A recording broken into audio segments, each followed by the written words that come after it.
All right, I will call the meeting to order. Welcome everyone to our Williamsport City Council meeting. It is Thursday, March 27th. We're in Transit 2, third floor. Please rise for the invocation by Councilman Vince Polizzi, followed by the flag salute.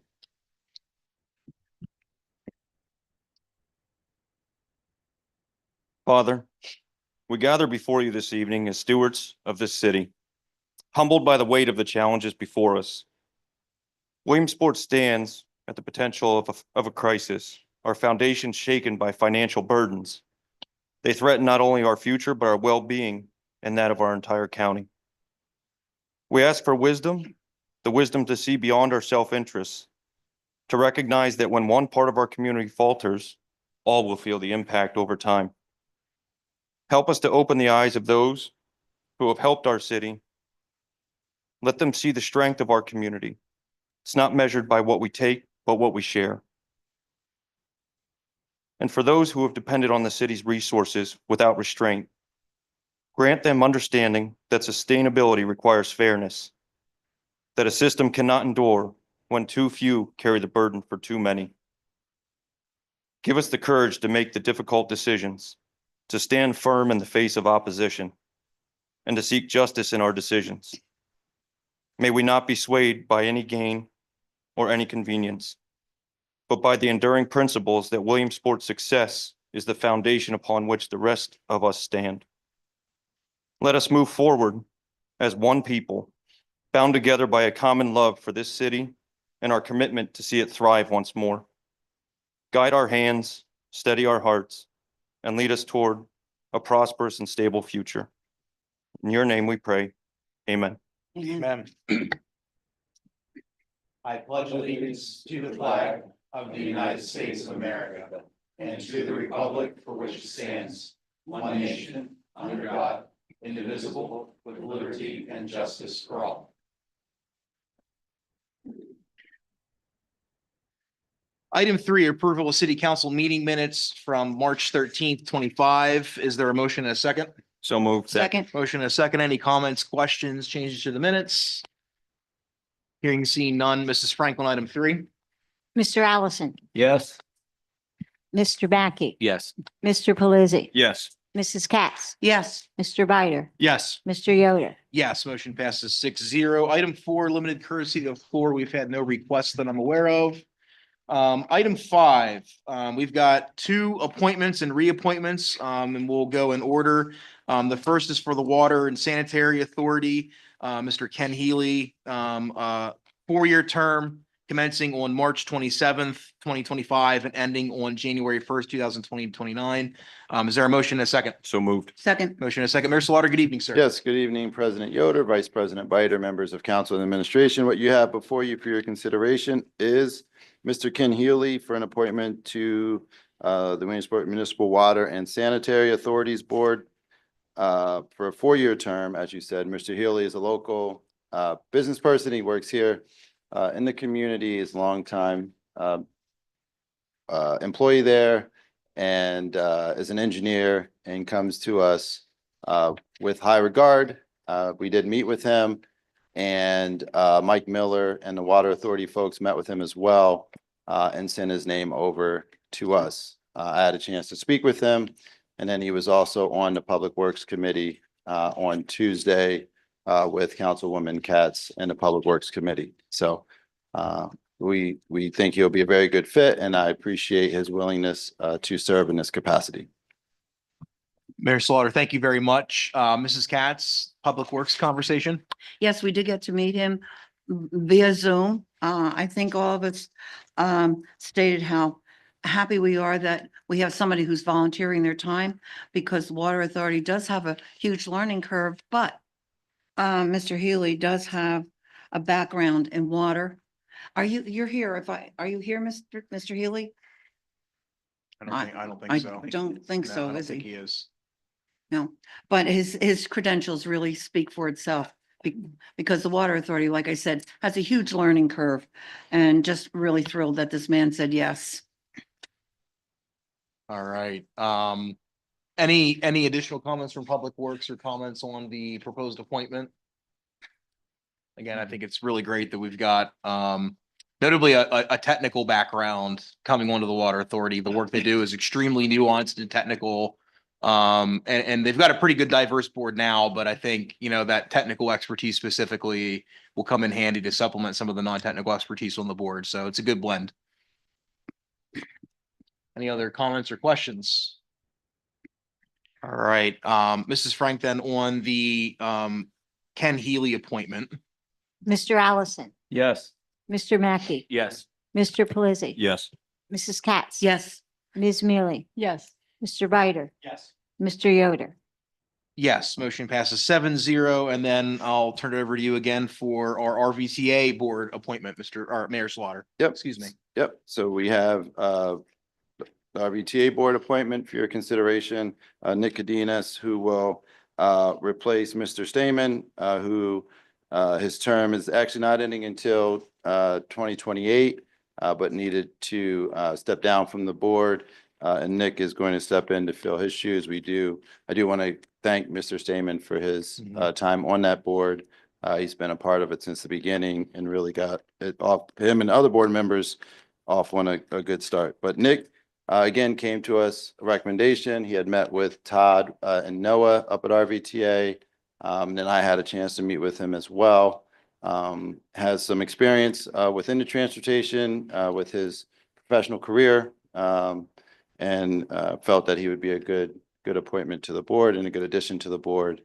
And again, thank him as well for his willingness to step up and serve. And he was also on the Public Works Committee as well. Thank you, Mayor Slaughter. Mrs. Katz, Public Works? Yes. Mayor, is he here? I don't believe he can make it this evening. He's not here. either. I mean, I don't know. He might be on. I don't think so. I think, again, here's another candidate that is stepping up to volunteer. And RVTA is another one that has a learning curve to it. And I'll reiterate what the mayor stated about Richard Stamen. Started out fresh with this board, and there was a lot to get accomplished with the new board being set up. And now to have this gentleman step up to the plate to do this, to volunteer his time, we're just really thrilled that we have someone that's willing to do that, because it's hard to get volunteers anymore. So, and then we do appreciate it. And Mayor, and both of these gentlemen are going to have to sign the book. Yeah, Okay. with Miss Frank, yep. Thank you, Mrs. Katz. Anything additional from Public Works? Anything additional from other members? Yeah, I mean, much like Mr. Healy, I mean, again, you know, it's good to see somebody stepping up, but then notably that has some level of transportation experience. I mean, I don't know about you all, but that's one of the harder ones to find, I think, specifically. You know, and with all due respect to the board that we started with, we were able to find a little bit. And so it's good to continue that trend of having a little bit of transportation exposure on there. So that's excellent. Excited about it. So, all right, Mrs. Frank, on the vote for Mr. Cadenas. Mr. Allison. Yes. Mr. Mackey. Yes. Mr. Pelisi. Yes. Mrs. Katz. Yes. Ms. Mealy, Yes. Mr. Bider, Yes. Mr. Yoder.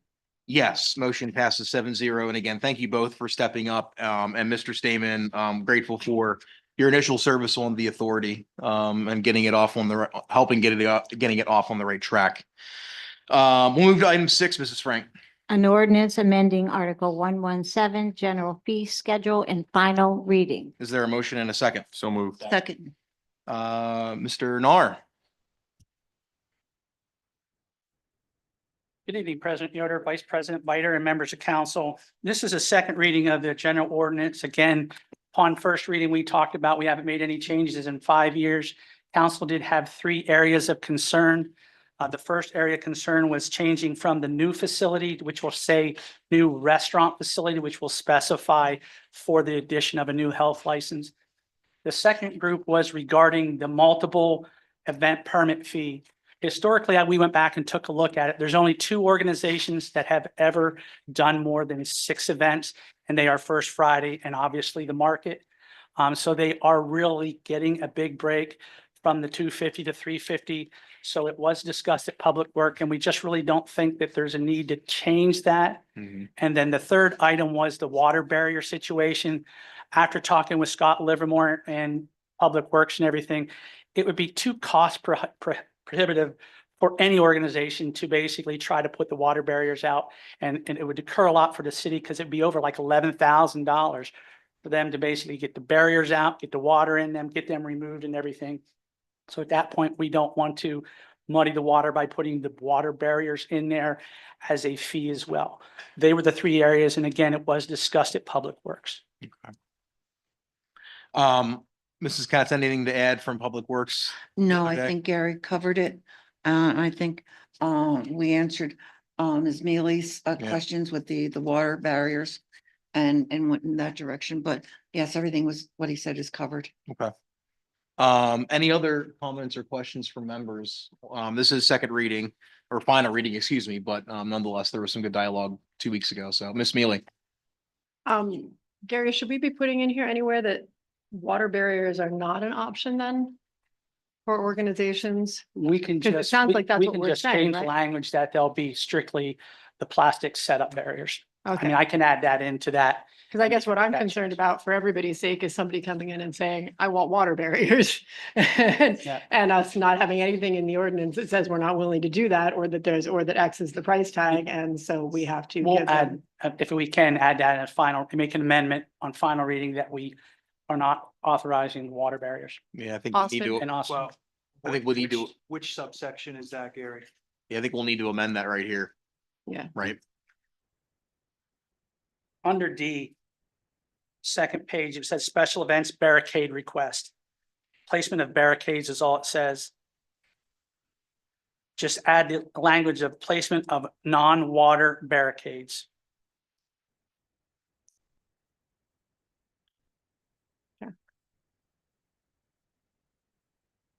I'll propose the amendment. Yeah, hang on here. Yeah, I'm still on the old document. Yeah, just, you can do that as a motion to amend. Miss Mealy, Okay. So move. second. Second. Motion a second to amend as noted. Any comments, questions related to the proposed amendment? And again, the proposed amendment is Placement of non-water barricades. correct. So that we're not working with water barriers, correct? We're Yeah. not offering water barricades as an option. Yes. Mr. Gary, what, who does use these then? And where did they come from? It normally comes during Major League Baseball, that type of big function like that. It's the only thing that we utilize those for. Little League Parade. Little League? Yep. Yeah. Those two, and again, that's where the city's part of the sponsorship, and Yeah. that's amended in the cost. Okay, thank you. Any other comments, questions on the proposed amendment from members? All right, here you see now Mrs. Franklin, the proposed amendment, please. Mr. Allison, Yes. Mr. Mackey, Yes. Mr. Pelisi, Yes. Mrs. Katz. Yes, Ms. Mealy, Yes. Mr. Ryder, Yes. Mr. Yoder. Yes, amendment passes 7-0. Back to the main motion. Are there any other comments or questions from members? Miss Mealy, I'll be voting no on the general fee schedule ordinance because I apologize, but I think the whole idea of charging more than 6 times this cost of a special event permit for a 6-event permit is just bonkers. So I'm sorry, I'm getting off there. But I think otherwise everything else looks good. I just, I feel as though we should be consistent in terms of our fee schedule, and that does not qualify as consistent for me. remind me again, why are we charging that one, that level specifically? I missed the discussion last week, so Oh, yeah. I'm a it- little, so we chose to leave the cost of a special event permit the same, which I don't have any problem with. But to increase the cost of an annual special event permit, but still make it for anything over 6 events. Consequently, somebody having 6 events, which to Gary's point is that nobody is having only 6 events in the city. They're having more than that, but somebody having only 6 events would wind up having to apply for a more expensive permit than just getting 6 individual permits. And it seems to me like the whole idea of creating an annual fee is to make less work for ourselves by encouraging people to apply for an annual permit if they're planning to have more than a certain number of events and save themselves some money.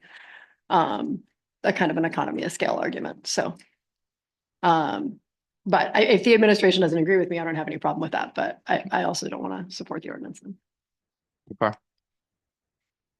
Mr. Mackey.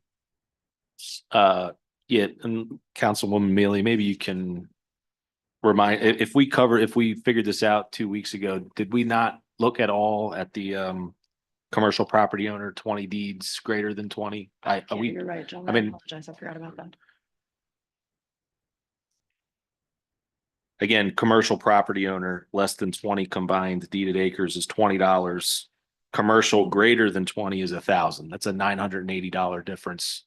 If you have a 20 and a half deeded acres. And again, I don't remember, forgive me, I don't remember where we landed on that 2 weeks ago, but I definitely remember bringing that up as an issue and thinking that there's got to be some sort of a happy medium between a $20 fee and $1,000 fee. I think what we might have suggested, John, was some kind of a sliding scale that made a Right, category. yeah, I'm just not sure why that, I don't remember where we landed on. I was pretty sure we wanted that addressed as well, or correct me if I'm wrong. No, that was my impression too, that we thought there needed to be some sort of language added there or another Um, middle ground category added. It's- If I may, Yeah, Mr. Pulisi. I think, there's still quite a few wrinkles in this that we want to get ironed out and have a little bit better of an understanding. So maybe it would be best if we table this. So you're talking about the $1,000? Yeah, for the mulch, I mean, the brush mulch recycling collection area. So I the mean, 1,000, the things that the 1,000 was existing. That was before me. I don't know if we can amend that if we wanted to look at some changes as far as the landscaping contractor businesses, that went to 3,000. I bought up that $1,000. And then the landscaping contractor businesses outside the city went from 5,000 to 6,000. Yeah, I don't think any of us have a problem with right. Now, that. my Scott. point is Right. that if you're a commercial property owner and you have 20.5 deeded acres, you're paying $1,000. And if you have If you have 19.5. 20, you're paying $20. There's got to, I mean, again, you tell me if there's not a lot of people. And I don't know, like I said, this was before me, but and I think there needs to be some language in there. If I have, 30 rental properties that equal up to 20, I don't want that one $10 card for that individual to Right. take care of 30 properties in the city. I think, and that's, the language isn't in there, but do I think it needs to be put in? Possibly. And I don't know how that would state, and I don't know I didn't look up any Right. parcels in the city of who owns more than 20 acres. I think it's a maximum, am I right, Gary, on that? 20 acres? So it's not like I have 20 acres, I gotta pay 1,000 because that's where I live. But I don't know if the language should state in there, if you have 20 plus acres of parcels throughout the city. Does that make sense?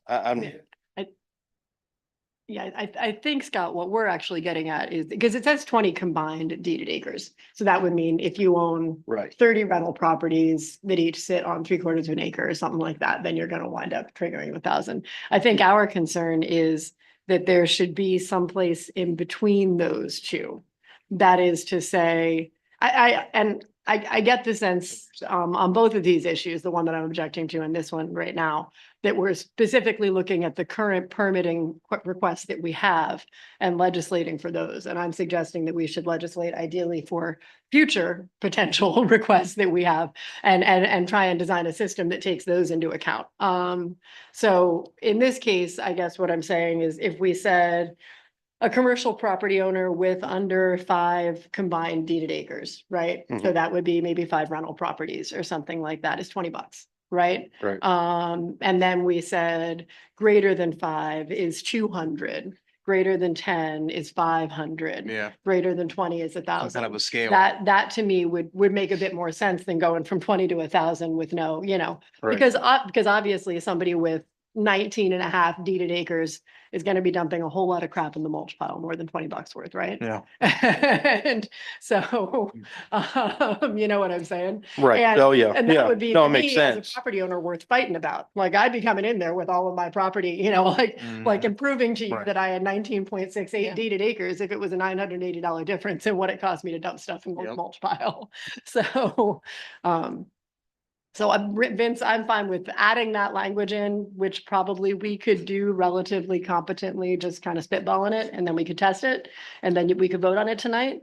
And I'm also fine with sending it back and waiting for 2 weeks.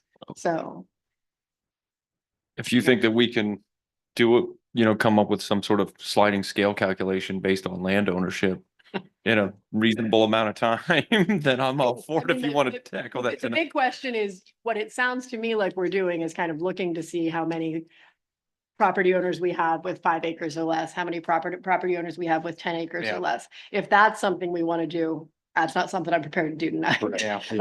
If we just want to say, this is what strikes us as a reasonable sliding scale approach, and if we wind up getting, you know, blowback from property owners, we can always go back in and amend it later. If it turns out we've picked a cutoff that's somehow problematic, then I'm fine with basically saying what I said for the record, and then you can come tell them to yell at me later.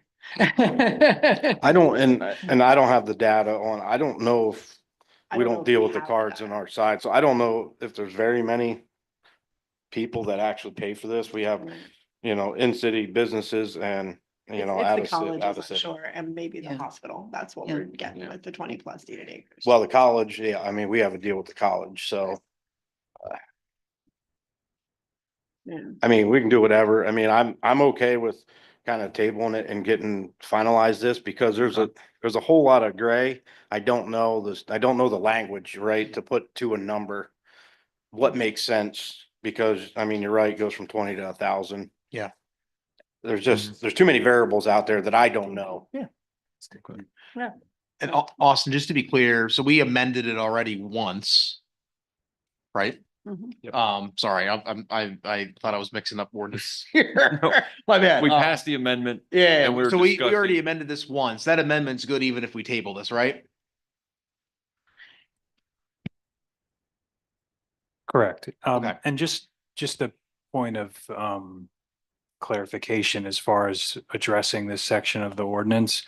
What you don't have in the fee schedule, you don't have the entire section or Article 117 in the fee schedule. There is a section below the fee schedule that you're looking at right now, as far as the brush mulch recycling collection area access fee, that refers each of these classifications as defined terms. Ah. So you can get a little bit like, so it's not so much that the fee schedule is supposed to differentiate between 20, under 20 or over 20. It's that it then has, that's the marker of where you're looking at the wording. And I think the important wording here is the addition of the institutional language. Because you look, it's not commercial under 20 and commercial over 20. It's commercial property owner, which is then a defined term below this section. Mhm. But we're defining that in the ordinance as a commercial property owner who has less than 20 combined acreage. Then commercial or institutional property, which suggests it's probably something to do with the institutions. Yeah. And that's a defined term next. That's commercial or institutional property owner that has more than 20 acres. So yeah, there's 20 acres is the threshold that's important. But if you're reconfiguring the section, you may have to actually add another Reconfigure the defined section. term just to fit with the way the rest of the ordinance is written. So you wouldn't want to just change the 20. You have to actually change the number of defined terms, because each cell here refers back to a defined term. Like even residential rental property owner is a defined term. So just a note as you're processing how you want to adjust this. But I guess your question wasn't, what are all the other things you're thinking of relative to this ordinance? It was, did you already amend? And yes, you did. And so you would go with that. And if you want to table it, it would be tabled as amended, and then you can make changes for the next meeting. If that's the case, I would make a motion that we table this as amended. I'll second that. Motion and a second. Any other comments or questions on the motion to table? Ms. Mealy? I would add in a, thank God somebody's actually reading the freaking ordinance book over there. Thank you, Austin. I'm just doing my job. Mr. Miller. You're saving my butt. That's why he makes the big bucks. Lee. All right, any other comments or questions? All right, here you see on Mrs. Frank on the motion to table. Mr. Allison, Yes. Mr. Mackey, Yes. Mr. Pelisi, Yes. Mrs. Katz. Yes. Ms. Mealy, Yes, Mr. Bider, Yes. Mr. Yoder. Yes, motion to table passes 7-0. We'll move to item 7, Mrs. Frank. An ordinance amending part 1 of the codified ordinances of the city of Williamsport in final reading. Is there a motion and a second? So moved. Second. Motion and a second. Austin, you're gonna cover this? I was going to, but okay, cool. Yeah. Oh, I think nice. you guys Okay. should rock, paper. Good scissors. evening, President Yoder, Vice President Bider, members of council and administration. I have in front of you a final reading of an ordinance amending Article 181. And this is for the sole purpose of adding River Valley Transit Authority to the list of authorities created by the city under the Pennsylvania Municipality Authorities Act. And this was approved in first reading at the last meeting, and it's up for final reading. All right. Any comments or questions on this nice, clean, administrative, very boring ordinance? All right, here you see none. Mrs. Frank on item 7. Mr. Allison, Yes. Mr. Mackey, Yes. Mr. Pelisi, Yes. Mrs. Katz. Yes.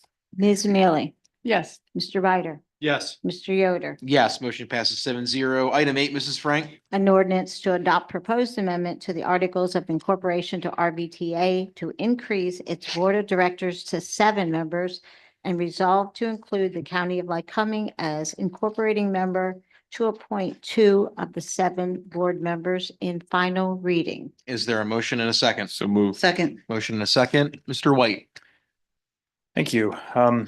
Similarly, this is also about River Valley Transit Authority. This is also a pretty simple ordinance. It's just adding 2 more members and introducing the county as a incorporator so that they then have the power and obligation to name 2 of the members of the 7-member board.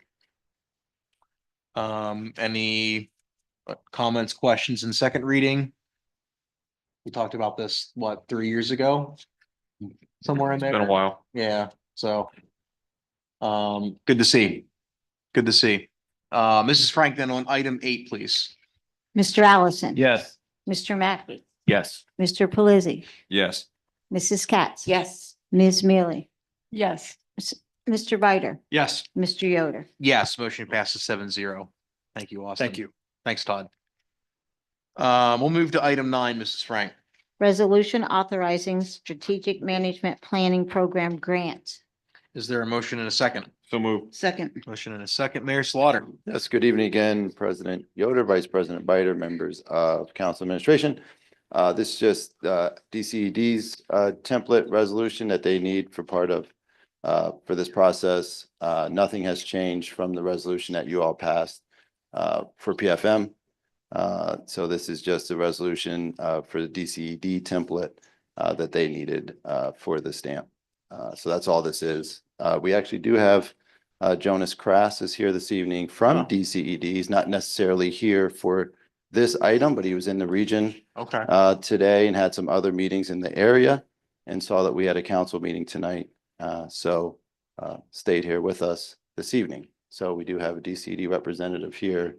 Again, not necessarily to answer questions about this resolution, but he is here. So he wanted to be at the meeting and see it live and in person. So anyway, that's all this is. Doesn't change anything. Nothing changed at all whatsoever with PFM or anything like that. This was just DCED's resolution template that they needed included as part of the package. Thank you, Mayor Slaughter. Any comments or questions? Mr. Biter. Just a thank you to DCED for being Yeah. so willing to be helpful to the city of Williamsport. As Councilman Pelosi mentioned in his invocation this evening, that we're in a position where we need that help. And the conversations that we've had already have been very insightful. So thank you for that. Yeah. Thank you. Any other comments or questions? Mayor, has PFM started anything yet No. because of this? Right, this Okay, is the final step right here. So you all approved the resolution initially. then Yep. We have to do this resolution. okay, We'll get this over to DCD, Jonas and the team, and then they'll be able to start. okay. Do we have an anticipated start date for PFM after approving this and getting it over to DCD? I mean, in theory, they could start tomorrow, right? Okay. Well, once DCD gives us the approval, I should say. Okay. But I would imagine within the next few weeks, Okay. they'll get started. Yeah. No, I mean, that's good. And, you know, I mean, look, we need this to do that clearly. You know, I really hope part of the dialogue last month when we approved the PFM contract was really the hope of getting that moving quickly, anticipating hopefully having some of those findings that we can start to implement in this upcoming budget cycle that will really start in November. And so I hope that's the case. I would encourage us to really push to make sure that's the case. Whatever council needs to do to aid that process, let us know. But, you know, it's what, end of March? We got essentially really like a 6-month window. So that's a big ask, but hopefully they can do that. So hopefully they can. Yeah, do they that. felt pretty confident when we talked to Gordon, that, you know, when he was on the meeting that they could do that. Yeah. And I agree, by the way. Yeah. Thank you. All right. Mrs. Frank, then on item 9, please. Mr. Allison, Yes. Mr. Mackey, Yes. Mr. Pelisi, Yes. Mrs. Katz. Yes. Ms. Mealy, Yes. Mr. Biter, Yes. Mr. Yoder. Yes, motion passes 7-0. We'll move to item 10. Resolution to approve an agreement between the city of Williamsport and the Commonwealth of Pennsylvania through PennDOT for a non-exclusive video sharing license agreement. Is there a motion and a second? So moved. Second. Motion and a second. Mr. Bastian, good to see you, sir. Good evening, President Yoder, Vice President Biter, and council. Longtime listener, first time caller. So, Well no- played. before you use a agreement with PennDOT for video sharing agreement, it is for their traffic cams. There's 2 permanent traffic cams in the city of Williamsport, one at Market Street, one at the Spur. And obviously special events, PennDOT can move more temporary cameras into the city. This would grant us a web-based logon to access those cameras and stream them real time for an indefinite period of time. There's no software that we need to buy. I said it's a simple online login. There's no cost to the city. I just have to put this through an ordinance to make PennDOT happy. Okay. This went to finance. Anything to add from the finance committee? There aren't really any financial implications of this agreement, but we reviewed it anyway. Yeah. And no, it was, I actually did ask if there were any financial implications, if we had to Yeah. purchase any software, or anything like that, that would enable us to, but it's not, it's a web-based application. So with this just gives us the ability to hop on and watch it for longer if we're real bored. Mhm. And that's not true. If we need to check in on a situation, like the fire department's heading down to a situation that's covered by a camera, that's gonna give us early warning on what we might be getting into, is basically the idea. Okay. It will not increase in any way our ability to issue traffic citations based on video footage. It's not, it won't be utilized for that, as lovely as that might be, if we can work on that. And so, we could just have them set one up at the intersection of 4th and Hepburn where people run that light all the time and somebody's eventually gonna get Yeah. killed. That'd be great. Anyway, yeah, the finance committee seemed to have no reservations about this in my judgment. Awesome. Any other comments or questions?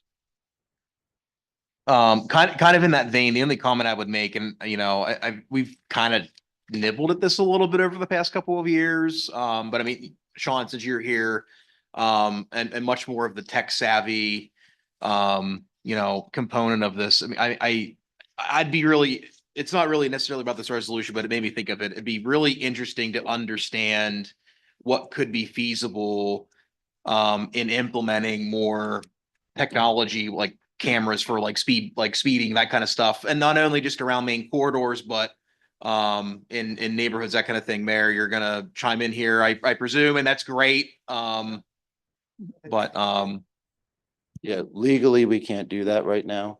As far as the speed cameras, we actually we had a municipal league board of directors meeting this morning.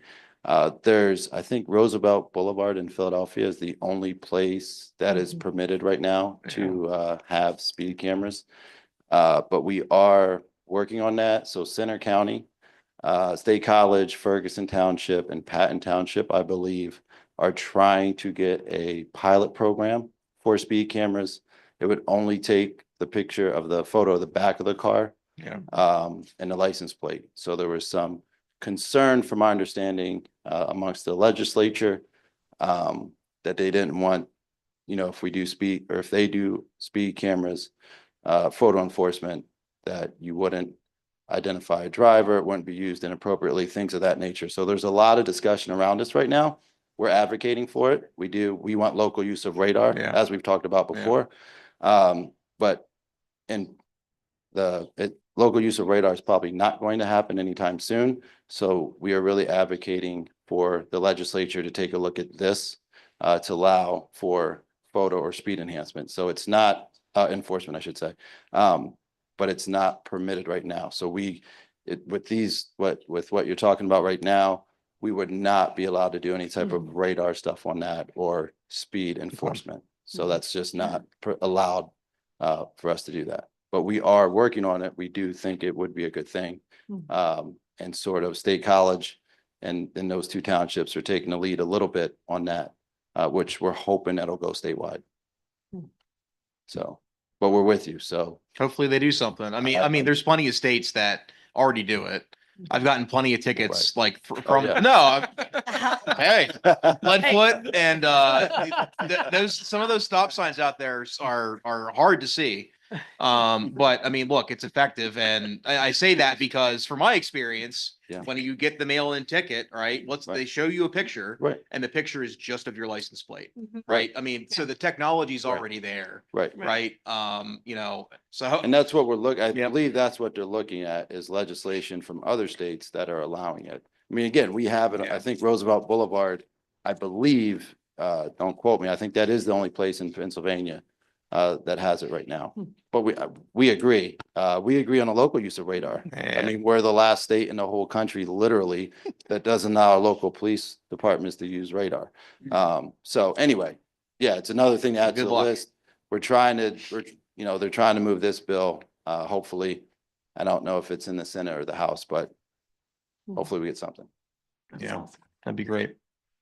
Mrs. Katz, then Miss Mealy. Mayor, before you sit down, why would they push back with this? So from my understanding, as far as local use of radar, you're talking about? Yes. I'm not sure. Some of them think that it will be a money grab by local jurisdictions to try to, just go out and enforce a whole bunch, you get a whole bunch of money, which is not going to be the case. But again, I don't want to speak for the state legislature. I just think there were some concerns for the last many years that they had about this legislation. It seems that they're a little slightly more interested in entertaining the photo enforcement. But again, I'm not sure the exact reasons, because you talk to them. I mean, the police chiefs, the State Police Chiefs Association, everyone is down there saying, do this. And it seems like they're going to move it. And then they come out of committee and it doesn't go anywhere. So I'm not hopeful whatsoever on local use of radar. I'm slightly more optimistic on photo enforcement, but And why would they say Roosevelt Boulevard instead of the Schuylkill Expressway?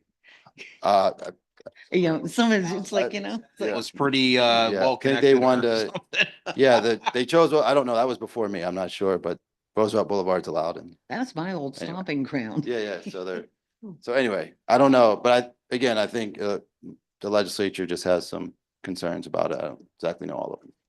You'd think it would help, but anyhow, thank you. No, what, I mean, trust me, all of us are on board. I mean, Mhm. lots of people are down on the Capitol in support of it, but it won't move. So, Ms. Mealy? Well, two things. I had the pleasure of getting notified by my car rental company that I'd received a ticket like that in Naples more than a decade ago. Yeah. So Italy's been there for a hot second. I think we can. Yeah. Right. But second, they did issue these types of citations on 220. Also a lead foot. I'm not a very good driver either. When it was under construction. I don't know if anybody else got one. Yeah. I didn't get a ticket. I but saw got 3 last a- week on my way I back got from Philly a on the Northeast extension. Um, And I think notably that's when so to your point, they're already doing it right. the in cities are. areas where it's mainly like where there's road construction, so that you ensure you slow down when Right. there's road workers there, which understandable, but if it works there Then why and you're not? already doing it there, so understood. Then Yeah. President Yoder, just, you were asking like some things that we were doing. We already have some technologies in place. Like, if you remember a few years ago, we got the 3 LPRs through a grant. That's some new technology that's been helping us out with catching, stolen vehicles, grossly expired tags and whatnot. And there's been discussions on what we can do moving forward to kind of expand that throughout the city. So we have ideas. We're still in the tossing Yeah. around phase. So. Sorry for the rabbit hole. Any other comments or questions? All right, hearing and seeing none, Mrs. Frank, then on item 10. Mr. Allison. Yes. Mr. Mackey. Yes. Mr. Pelisi. Yes. Mrs. Katz. Yes, Ms. Mealy. Yes, Mr. Bider. Yes. Mr. Yoder. Yes, motion passes 7-0. Item 11, Mrs. Frank? Resolution authorizing professional service agreement with AccuSure Mid-Atlantic Partners Insurance Services. Is there a motion and a second? So moved. second, Ms. Livermore, good evening. Good evening, council. The resolution that you have before you is an authorization for professional services agreement with AccuSure Mid-Atlantic Partners Insurance Services LLC. All this is we are currently, our actuary was Mock and Hop, but it was acquired by AccuSure. So we have to sign a new contract. This did go to finance committee and everything in the contract's pretty much the same, except for the fee did go up about $500 a year, annual fee for each of the pension plans, which I would assume would be like a normal cost increase. But we still have the same representatives as we did with Mock and Hop. The services are all the same. AccuSure just acquired Mock and Hop. This also went to finance? and that was the bulk of our questioning was, were the terms the same? Were the people providing the services the same? And was the financial implication the same? And the financial implication is more, but what is it, 14,000 per? Yeah, it's 4,900 a year per pension plan. It's like Right. 14,000, Was 4,400 has. gone to 14,700 for 43. the year Yeah. for all three. So we're up by about $1,500, which is not insignificant, but I would also say perhaps not unexpected in this climate that the fee would have increased somewhat. So, we're in line. We've been with Mock and Hop for a very long time now. We've been quite satisfied with their services, and this is pretty much a name change and a contract renewal. So Yeah, I- that's I see no pretty much all it is. reason. We still meet with them every 2 weeks. Like that's part of the service. Every 2 weeks, we have a phone call and work with the representatives from Mock and Hop and discuss any of the questions they have or we have. So we're very close knitted with them. So I would suggest him to any of us who might be on council in 3 years' time or so that what's the term of this, 3 years, right? That, we could potentially shop it around at the end of the term of this upcoming agreement if we see another cost increase at that point, but Yeah. that will also just depend on what the market is doing and what the markets are doing. And right, that this doesn't seem out of line with most of the cost increases everyone's been seeing all over the place. Thank you, Ms. Mealy. Thank you, Finance Committee. Any other comments or questions on this item? Okay, hearing seen none, then Mrs. Frank on item 11. Mr. Allison, Yes. Mr. Mackey. Yes. Mr. Pelisi, Yes. Mrs. Katz, Yes. Ms. Mealy, Yes. Mr. Bider, Yes. Mr. Yoder. Yes, motion passes 7-0. Thank you, Jamie. Thank you. We'll jump to item 12, Mrs. Frank. Resolution by municipality certifying provision of local match for state operating financial assistance. Is there a motion and a second? So moved. Second. Motion and a second. Mr. Wright, good evening, sir. Good evening.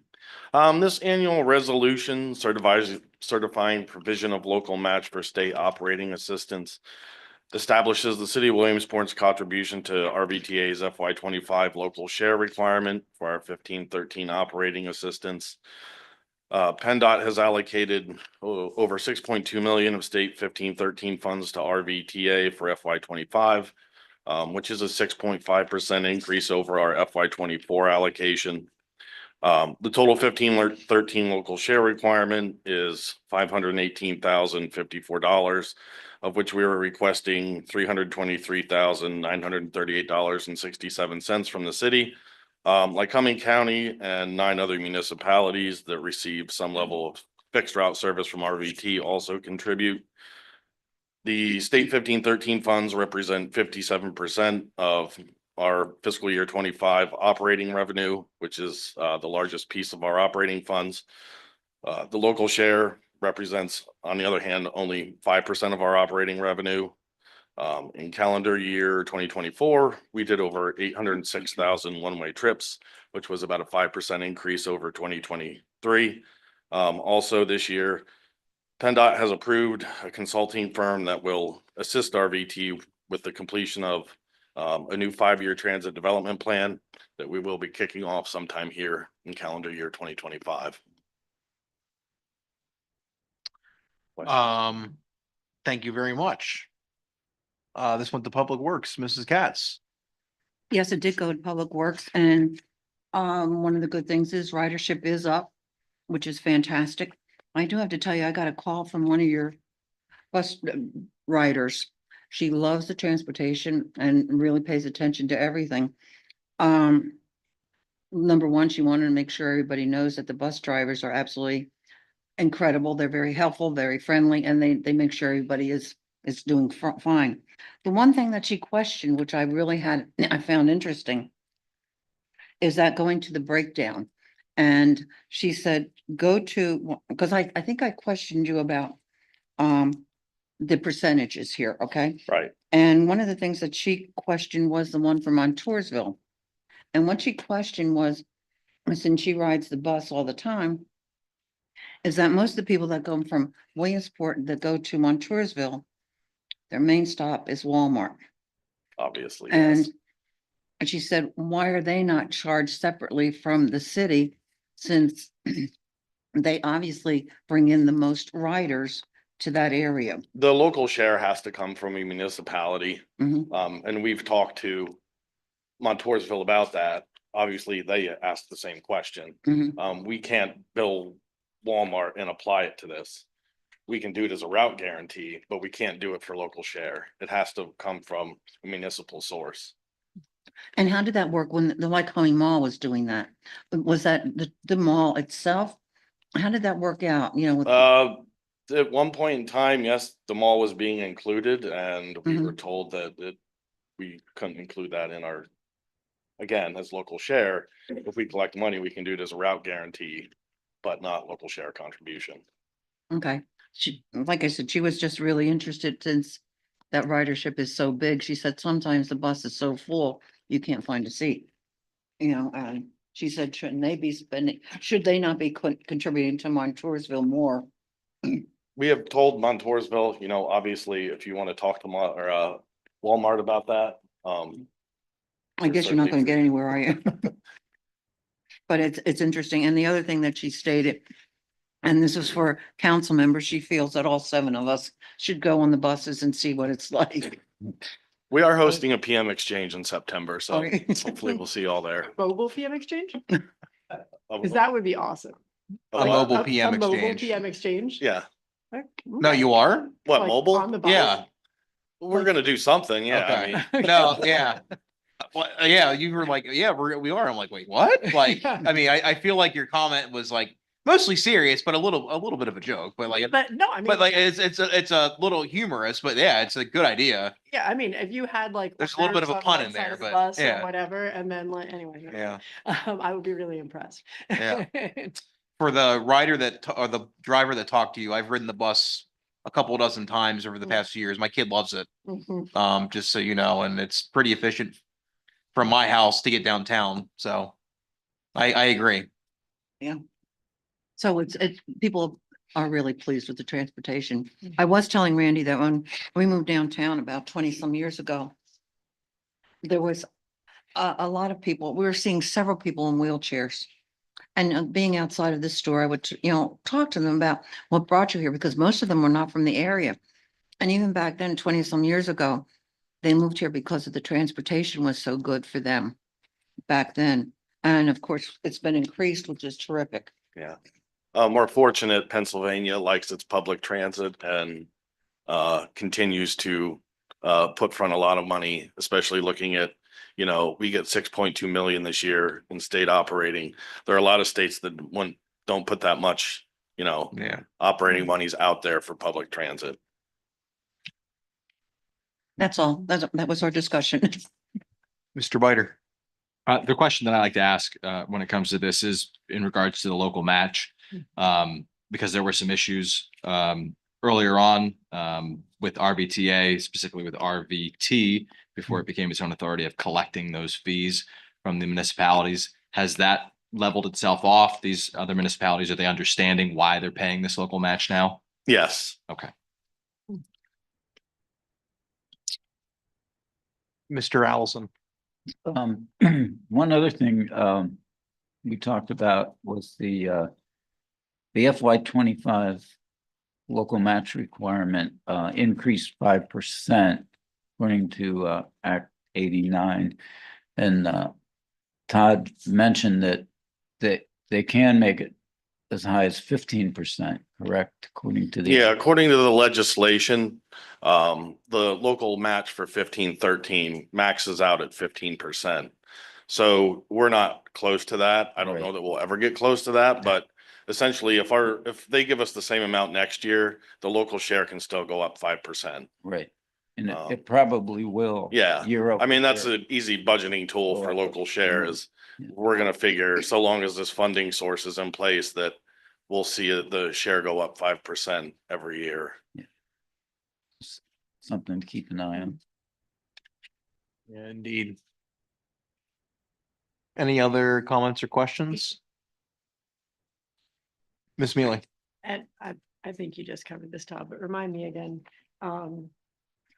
our high share of it compared to like Home County and the other municipalities is related to how many miles? Scheduled revenue miles. Right. And a lot of that goes to the frequency of buses that are running certain routes. Mhm. Obviously, like Newberry, there's 3 buses running that route over the course of an hour. Right. Yeah, I don't dispute that exactly, but it is shocking to see the difference in the number. When you between us. think about the frequency, like I said, on some of these, if there's 23 buses out there during peak service Mhm. and you have, 15 or 16 mainly staying in the city, Right. Yeah. it makes a difference. As we get more representation from the county, I would like to entertain maybe them kicking in a little bit more if they get more buy-in into the board. Mhm. I think that was kind of where I was. headed Yeah. with that, so Yeah. thanks. Well, they've got the buy-in, so the board will increase after that takes effect, so Mhm. they'll have more of a stake at the table, they'll have more of a say in at least board Mhm. composition, so. Anyway, I also have small children who think the bus is about the best thing in sliced bread, so. Yep. Yeah, we appreciate our good public transit. Thank you. Yep, Thank you. very much so. Any other comments or questions? All right, here you see none, then Mrs. Frank on item 12, please. Mr. Allison, Yes. Mr. Mackey, Yes. Mr. Pelisi, Yes. Mrs. Katz, Yes. Ms. Mealy, Yes. Mr. Bider, Yes. Mr. Yoder, Yes, motion passes 7-0. Thank you, Todd. Thank you. Jump to item 14, Mrs. Frank. resolution awarding construction services for Elm Park Improvement Project to Landserv Incorporated.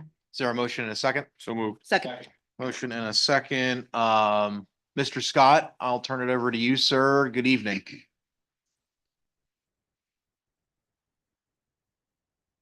Good evening, Council President Yoder, members of council, Mayor Slaughter. A resolution to present for your consideration. This resolution is to award construction services to the Elm Park Improvements Project to Landserv, who was the lowest responsible bidder for the project. Their base bid amount was $894,177.90. Landserv has previously done work in the city at Lowe's Park, the Brandon Park Nature Area, and Shaw Park Splash Pad. I know Scott's worked with them and he's been very happy with the work they've done in the city. Scope of work. So we're going to do some walking paths to the 3 softball fields. They'll be paved. There'll be a paved concession area. Large paved area for the concessions. The pavilion, we're going to put concrete underneath the pavilion for the picnic tables. There'll be paved areas in the parking lot, at the tennis courts, and at the ball field. They'll have handicap accessible spots plus regular spots. And then the main portion, we're going to resurface the tennis courts. And there's 6 tennis courts there now.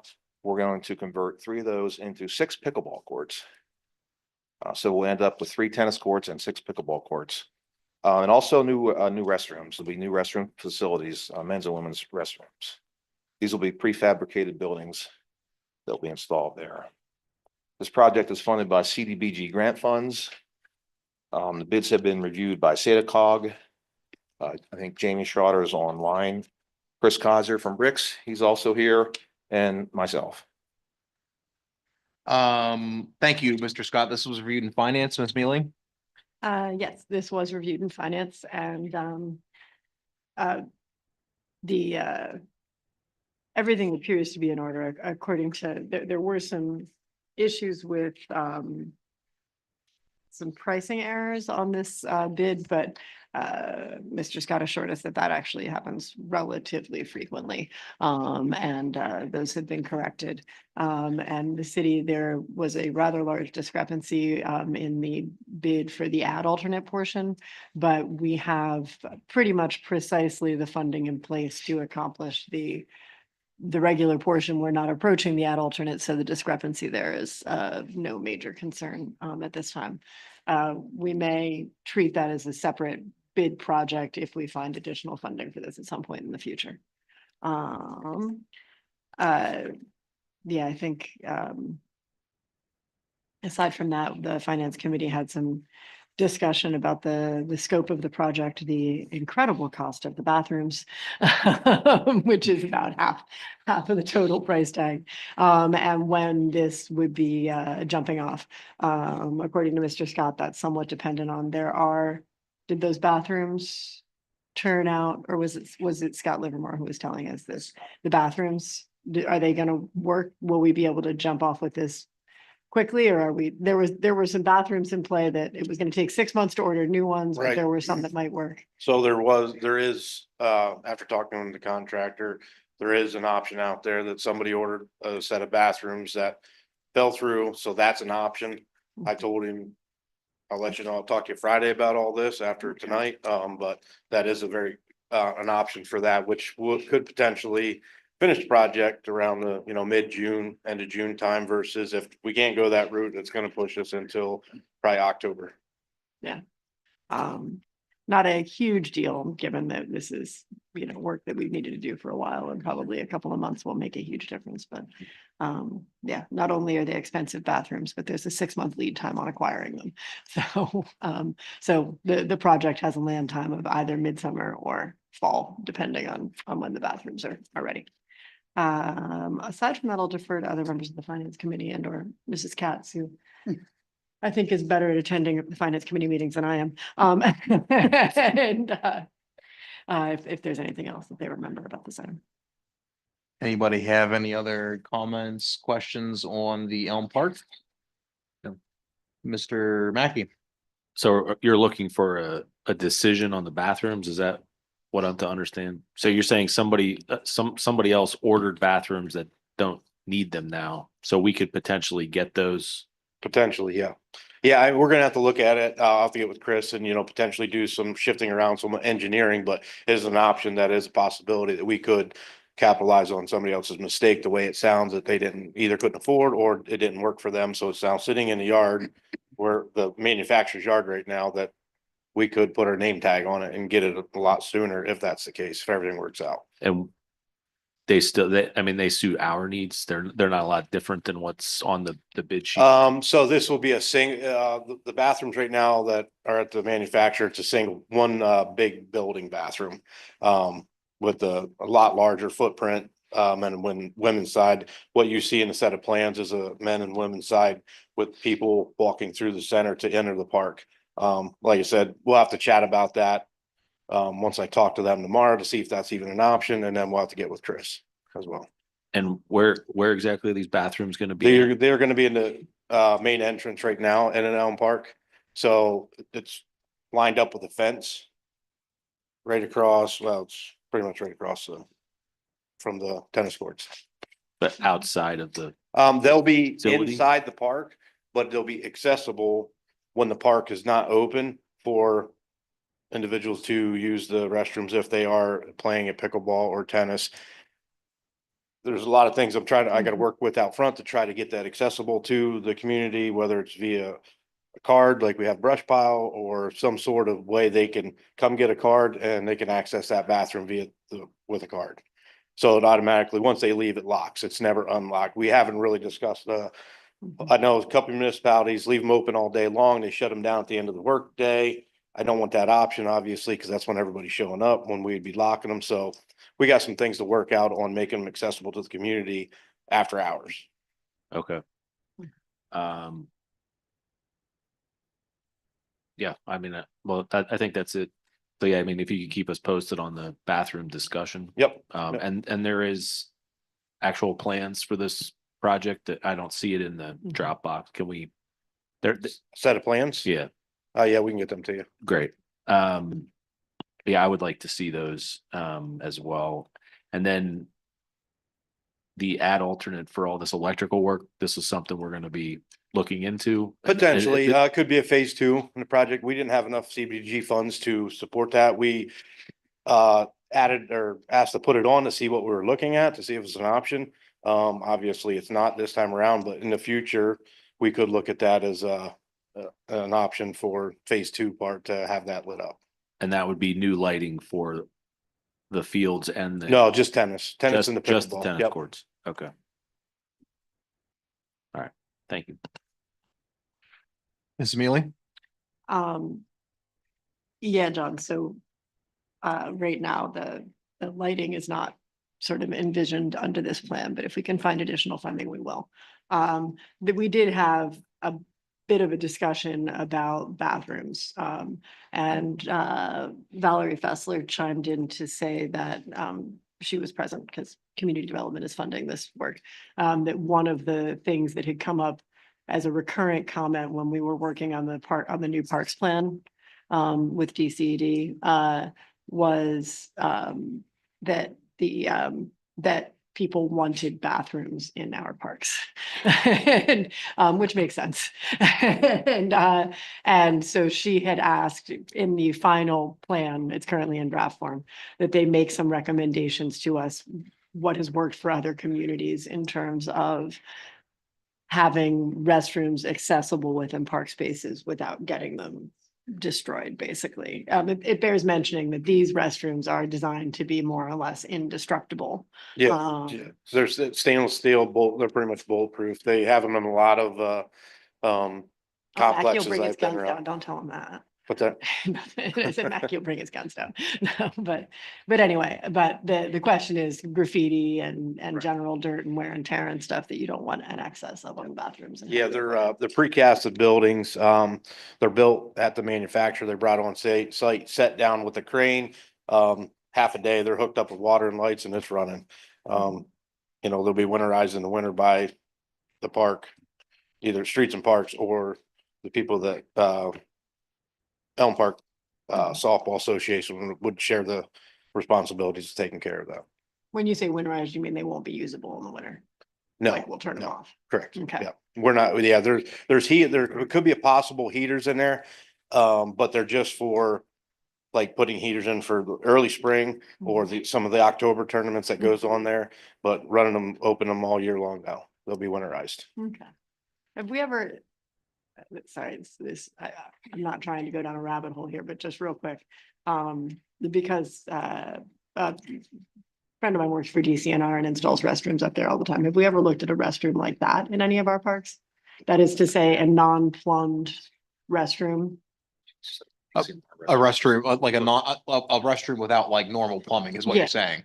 I hear in the past that I think we used to have something of that nature. I mean, before mine and probably his I'm time. just thinking Yeah. something that wouldn't need to be winterized is basically what I'm saying. Like, if you're desperate, you could use it no matter because there's no running water to it. It's just. Right. I think there is options out there. We haven't explored that just yet. Okay. But I mean, what's it hurt to look, right? Yeah, I don't know. I'm just, if we're looking at it in any other parks, I'm not Right. saying that we should pause what we're working on here.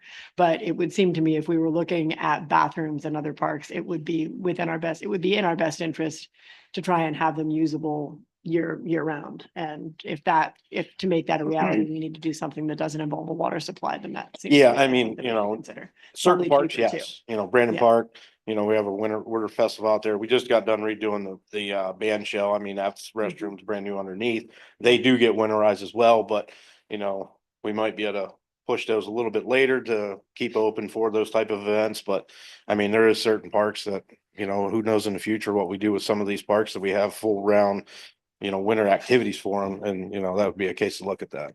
Right. Anyway, just an idea. I'm guessing those things might be cheaper than the plumbed ones too. So, and probably even more indestructible than the plumbed ones. So it might make some sense. Anyway, thanks. Mr. Mackey. Sorry, just to be clear, if we don't go with the returned bathrooms, for lack of a better term, you're saying that entire project won't be complete till October, is that correct? If there's the nothing bath, There's nothing that precludes them from starting all of the other work. so no, they will start to work probably as soon as they can get on the schedule. They have, yeah, they got to prep the bathroom site. They got to mill out the tennis courts. They can pave the handicap accessible paths in the park right now. Well, here end of April when the blacktop plants open up. So all that work will be complete if we have to wait for the building. If we have to order, it's a 6-month build if we have to order those buildings. So we'll receive the building sometime in probably October and set down and turn them on and plug them in. All the other stuff will be complete. Right. We'll be waiting on them. So hopefully this new building works out and, you know, we get it set June, late July, and then we're done with that and everything's fired up. I mean, again, I think what I'm getting at is the bathrooms are great. I think we need to explore bathrooms in all of our parks, but I just want to know, when are the pickleball courts going to be ready? And there is a fence around those Right. pickleball courts. Yeah. You'll be the first to know. Once we talk to the contractor tomorrow to get their schedule, we'll probably have a pre-construction meeting here in the next few weeks and Okay. then we'll get their layout.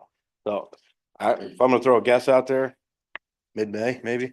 I don't That's what know. I like to hear. When?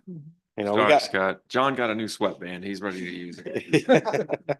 Mid-May, so a June council meeting while we're playing pickleball? That'd be entertaining.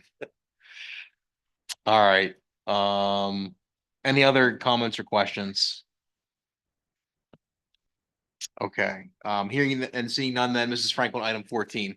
Mr. Allison, Yes. Mr. Mackey, Yes. Mr. Pelisi, Yes. Mrs. Katz. Yes. Ms. Mealy, Yes. Mr. Bider, Yes. Mr. Yoder. Yes, motion passes 7-0. We'll jump up to item 13. And I think Mr. Scott has requested that we leave this one go. We did not get any bidders yesterday for the Bowman Field netting project, and as such, we don't really have anybody to award it to. And so I think we're back at the drawing board with that. Is that correct, Mr. Scott? That's right. Bid opening was yesterday, 3:30. We got no bids. Surprised us. There was certainly interest. I know Chris had been talking to a couple of potential bidders. I think the timeline scared them away because this was a very compressed timeline, trying to get this done so fast before the cutter season, which starts beginning of June. We're going to rebid it. Definitely, and we'll build it in the fall. We have a plan B. Scott and I met with Doug Estes today in the cutters. We'll be installing some temporary netting that will handle the MLB requirements for the year.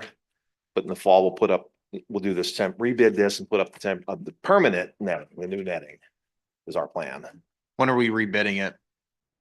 We haven't decided the exact schedule. What do you think, in a month or so? Okay. Yeah. Okay, so we'll have everything lined up ideally, better schedule to where we can knock this out in the fall Yes, and not run into it again next year. that's right. Okay. And we won't open bids, like, this is all compressed time schedule. That's why we had a bid opening day before our council meeting. We don't like to do that. It's Yeah. just the rush of that. That's not our choice to do that. No, understood. Understood. So I'll ask for motion in a second, but there's nothing to award, so we don't really need. If we don't, it'll just die and they'll bring it forward later in the year whenever it's ready to award. Okay. There is none. Thanks. Thank you, Mr. Scott. We'll move to item 15, except for filing Public Works meeting minutes from February 11th and March 11th, 2025. Is there a motion in a second? So moved. Second. Motion in a second. Any comments, questions, changes to the minutes? Hearing see none. Mrs. Frank on item 15. Mr. Allison, Yes. Mr. Pelisi. Oh, I'm sorry, Mr. Mackey, Yes. Mr. Pelisi, Yes. Mrs. Katz, Yes. Ms. Mealy, Yes. Mr. Bider, Yes. Mr. Yoder. Yes, motion passes 7-0. Item 16, announcements. Our next regularly scheduled city council meeting will be here Thursday, April 10th, 7 PM. Trade and Transit 2/3 floor. Upcoming meetings, Monday, April 7th, 12 PM Planning Commission, Tuesday, April 8th, 11:30 AM Public Safety Committee, 1 PM Finance Committee, 2:30 PM Public Works, Wednesday, April 9th, 9 AM Economic Revitalization, Thursday, April 10th, 7 PM City Council meeting. I'll make a quick comment. We're gonna have a brief executive session following the meeting, matters of legal matters. I'll open the floor for comments from members of City Council. Mrs. Katz. I think Eric Oh, was Mr. ahead of No, me. you go right ahead. This is for the administration, Mayor. We're at the end of March and we stated that we wanted our lobbyists to have quarterly reports in. Could they be reminded that April is coming up at our next meeting? Yep. So we know where we stand, especially since there were some positions that are no longer with the county, so we know where we're at. Yeah. Mr. Bider. I'll echo a little bit of what Mrs. Katz had said. We were also expected to have an RFP for those as well. Do we want to do that? That was my There was, expectation. there was I think- conversation around it. Yeah, I think that was the idea from, I mean, what I recall was the end of last year. Correct. And I think more so on the state side, but I'm struggling to recall the conversation, if I'm being honest with you. That's kind of my lost overlook here. Yeah. It Okay. was more on the Yeah, I mean, state yeah, side. we I can do think, it. I Yeah, think, that's fine. yeah. I didn't know think- if we made a final decision on that. Yeah, I thought we did. I thought it was just the state side, not necessarily the federal side, Okay. given, Correct. but. That's fine. Yeah, we can put that out there then. The other two questions that I had were for you, Mr. Livermore. The first being spring cleanup. I've started to see stuff out on curbs. If you could let us know dates on that, when you're looking to have that done by. And then more importantly, something that Mr. Mackey holds near and dear, more so than myself, the nets down at Cochran School for the tennis courts and the pickleball court. I wasn't sure if that was something that was under your jurisdiction or if that was the school district that removed them and puts them back up. Their school district, because they supply the nets down there. Is that right? Are they tore up or are they not up? They are not up. I'll reach out to the district. We probably have them. If Okay. not, they have them. You say you had leaves out? No, He was no asking the leaves. dates. We're The just dates. Brush? asking dates on Oh, I brush was gonna cleanup say, for put it the- back if you did. You're doing street sweeping. I'll let things you like tell that. our neighbors that. How's that? Yeah. April 22nd is when we start the spring cleanup. Okay. A week prior to that, you can start putting things out that anything before that, the codes department will be obviously enforcing it to keep it off the street until a week prior to the April 22nd, and that'll go on for 1 month. Okay. So. Thank you very much. Any other comments from members of council? Any comments from members in the administration tonight? Any comments from the public on anything tonight? Yeah, the floor is yours. Come up, state your name and address for the record, and you have 3 minutes. And floor is yours. Good evening and welcome. Hello, my name is Ron Bauer, 2229 Lincoln Street, Newberry. 3 issues. One issue is over here at Hebron Street. Spring is coming here, and the bicycle place will be parking their trailer there for the whole summer with free advertisement for themselves for the whole summer there. Now, maybe they do have events on the weekends or whatever, but it is a trailer and it can be moved. There is no reason why they should have the right to park that trailer there and let it set all summer when no one else can put their vehicle there and let it set. Trucking companies, any other businesses or whatever. I don't see why they get, and they've been doing it for years.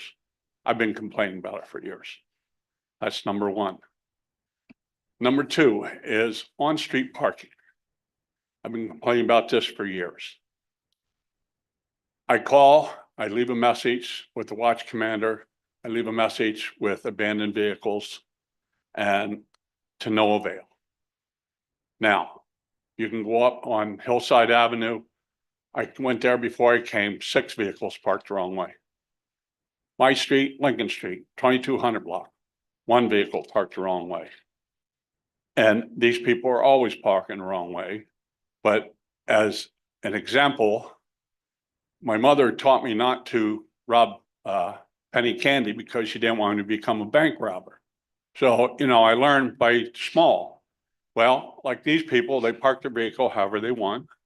And now they let their dog run however they want. It's bit 2 kids. Now our mail, we have to go to the post office to get it. This is why I think that if you would enforce the smaller stuff like parking in that, they would get a more respect for the law and for what they need to do, that they can't just do what they want to do. And the third issue is, well, staying on the parking. Across from Park Pizza on Memorial Avenue, there's been a truck there since last fall. Looks like they tore the tranny out of it. Parked the wrong way. It's been sitting there all winter. Nothing is ever done about it. Now, I know the police have been by it probably 50, 100 times. Nothing is ever done. And it's ridiculous that this stuff is let to go. I've called the police department. I've called about abandoned vehicles and say, well, she's busy, but everybody's busy. It's just lip service. You don't need lip, you just need to do your job. That's all. Third thing, park and ride, South Arch Street. Looks worse than the city dump. There's 2 boats there and a big trailer there. They have been there since last summer.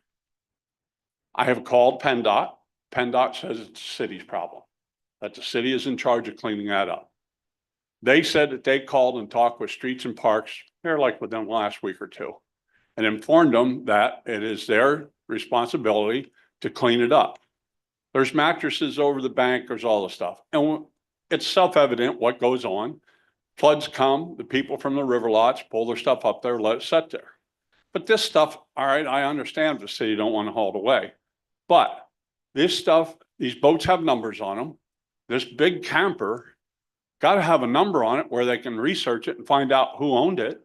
And if the people sold it and didn't do the right thing and transferred tags and all that, that's their problem. They're the ones that did it and sold it without doing the right thing. So, I mean, it definitely needs cleaned up there. I was a field rep for bricklayers. I traveled 6 counties. That is the worst park and ride I've seen in 6 counties. It is such a dump up there. And nobody does anything about it. And I've called last year, I call it now, starting this year, to try and get something done with it. So, I mean, it's just crazy how this stuff gets let go. And when it's let go, like there, it started out with people throwing mattresses over the bank. Now, the place is a busy place. They use it a lot. People are parking across the street from it because you got two boats taking up spots. You got a big old camper up there taking up spots. Used to be water people. They used to park their trailers there and leave them. Well, I called and complained about that. And finally they put a signs up that says, only 72 hours. Then they turned around, they took one of the signs. It's like, really? But, if you don't enforce this smaller stuff, it just goes to bigger stuff, and when the boat people park all their trailers along the road up there, there's a business right up the street there. I'm sure he'd love for him to pull them in their lot and charge them 10, 15 bucks or whatever and say, here, you can pull your thing in there and store it. Not parked along the street where it doesn't belong. I'm not hooked to a vehicle, which my understanding is if they're parked along the street, they have to be hooked to a vehicle. Because that's what I'm told, that I can't put my boat on the street because it has to be hooked to a vehicle. So I mean, just some of these things, why spring is coming, let's try and do better. And like I say, some of this stuff, it's been there forever. Like the truck on Memorial Avenue, there's grease all over. It looks like they pulled the train out of it or something. Yeah. And I'm sure the police have drove by it, I don't know how many times. And Hillside Avenue, it's habitual. That's been like that for 10 years. They never do nothing about it. I've called about it for years now. I've done. Yeah. It. And I was here, I think last year one time, and I think I talked to you. And I didn't want to call it out in front of everybody. So I said something, and just say something to the police. And I've talked to them. I went to down to their office and said something. But it's still, you just get lip service and nothing gets done. The same with street and parks. I get lip service. Oh yeah, we're going to clean that up in a couple weeks. Couple weeks. Next thing you know, it's months, 6 months later, nothing's done. So if I have to call it out here, that's where I got to call it out. And hopefully something will get done about it. I thank you for your time. Thank you, sir. Any other comments from the public? Okay, I'll take a motion in a second for adjournment. So moved. Second. All in favor? Aye. Meeting adjourned.